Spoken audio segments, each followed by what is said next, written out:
Pemerintah Israel memusnahkan ratusan buaya di peternakan Petzael, Lembah Yordan, Rabu 3 Desember. Kebijakan itu diambil setelah pemerintah menilai lokasi tersebut berisiko menjadi sasaran sabotase dan membahayakan warga sekitar. Pagar peternakan itu dikhawatirkan dimanfaatkan musuh untuk melepas buaya ke wilayah pendudukan. Otoritas memperkirakan musuh dapat merusak pagar pembatas dan melepaskan buaya ke tepi barat yang berpotensi membahayakan masyarakat. Dalam penelusuran otoritas, buaya-buaya itu dipelihara dalam kondisi yang memprihatinkan. Pemilik peternakan memberi makan buaya dewasa dengan bangkai buaya muda, sedangkan anak buaya kerap menjadi mangsa buaya yang lebih besar. Tindakan pemusnahan dilakukan melalui izin perburuan resmi. Pemerintah menilai kondisi peternakan buruk dan memicu penderitaan hewan. Pemerintah menegaskan pemusnahan ini dilakukan setelah berbagai opsi alternatif tidak mendapatkan solusi.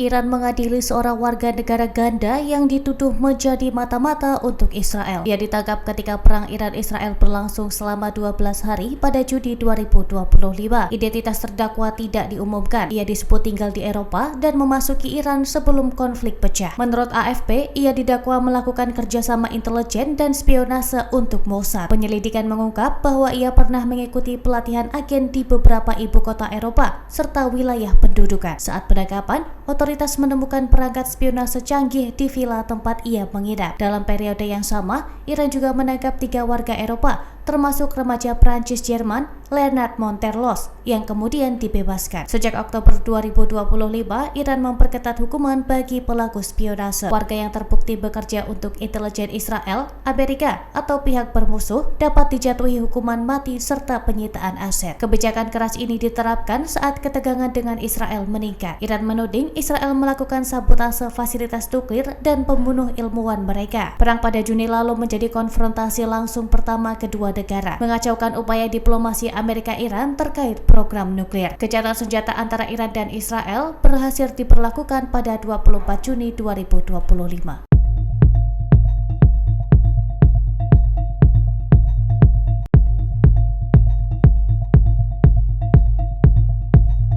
Gencatan senjata di Gaza dilaporkan tetap berlangsung meski bentrokan sporadis masih muncul di beberapa titik. Pasukan Israel telah mundur hingga garis Yellow Line sebagai posisi terbaru mereka dalam wilayah di Gaza. Kepala Staf IDF Eyal Zamir menyebut posisi itu sebagai batas baru antara Israel dan Gaza. Ia menilai langkah itu menjadi bagian dari fase pertama kesepakatan gencatan senjata. Namun pertempuran terbatas antara pasukan Israel dan kelompok bersenjata Gaza masih tetap berlangsung. Serangan udara yang menimbulkan korban jiwa juga masih tercatat di tengah status gencatan senjata. Fase kedua dari perjanjian belum difinalkan. Beberapa poin teknis masih dibahas oleh para pihak yang terlibat dalam negosiasi. Di saat bersamaan, Israel juga melakukan operasi militer terhadap target Hizbullah di Lebanon Selatan dan Timur. Serangan itu diklaim sebagai respons terhadap aktivitas kelompok itu. Di sisi lain, satu jasad sandera Israel dilaporkan masih berada di Gaza dan belum bisa dievakuasi. Meski situasi relatif lebih tenang dibanding masa perang, kondisi keamanan di Gaza tetap tidak stabil. Pengamat menilai gencatan senjata belum sepenuhnya menghentikan resiko bentrokan.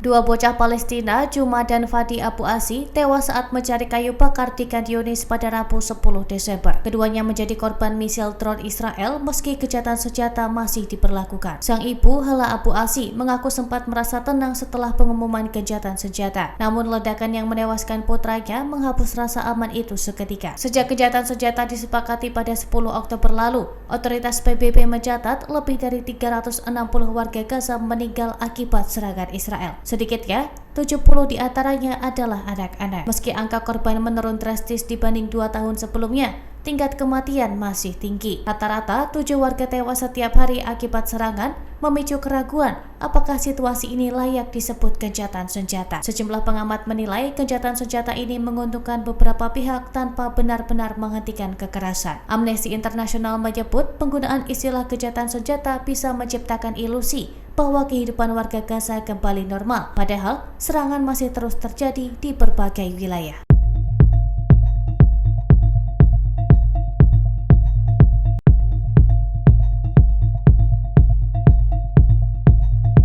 Perdana Menteri Israel Benjamin Netanyahu menyatakan fase kedua rencana perdamaian yang diusulkan Amerika hampir tercapai. Namun sejumlah isu utama masih perlu dibahas lebih lanjut. Fase kedua mencakup penarikan lebih jauh pasukan Israel, pembentukan otoritas transisi, serta penempatan pasukan keamanan internasional. Hamas diharapkan menyerahkan senjatanya dan memulai proses rekonstruksi Gaza. Seorang pejabat menyebut Hamas mempertimbangkan opsi membekukan atau menyimpan sebagian persenjataan. Tim Palang Merah dan anggota sayap bersenjata Hamas kembali mencari jasad sandera terakhir, Ranafili, di kawasan Zaitun. Pengembalian jenazah itu merupakan bagian dari kewajiban dalam fase awal kesepakatan gencatan. Netanyahu mengakui dialog dengan Presiden Trump pada akhir bulan akan menjadi kunci penyelesaian tahap kedua. Ia juga meragukan kemampuan pasukan internasional untuk melucuti Hamas secara penuh. Hamas menuding Israel belum memenuhi beberapa komitmen awal, termasuk distribusi bantuan dan pembukaan kembali Rafah. Meski suplai meningkat, lembaga kemanusiaan masih menghadapi pembatasan Israel.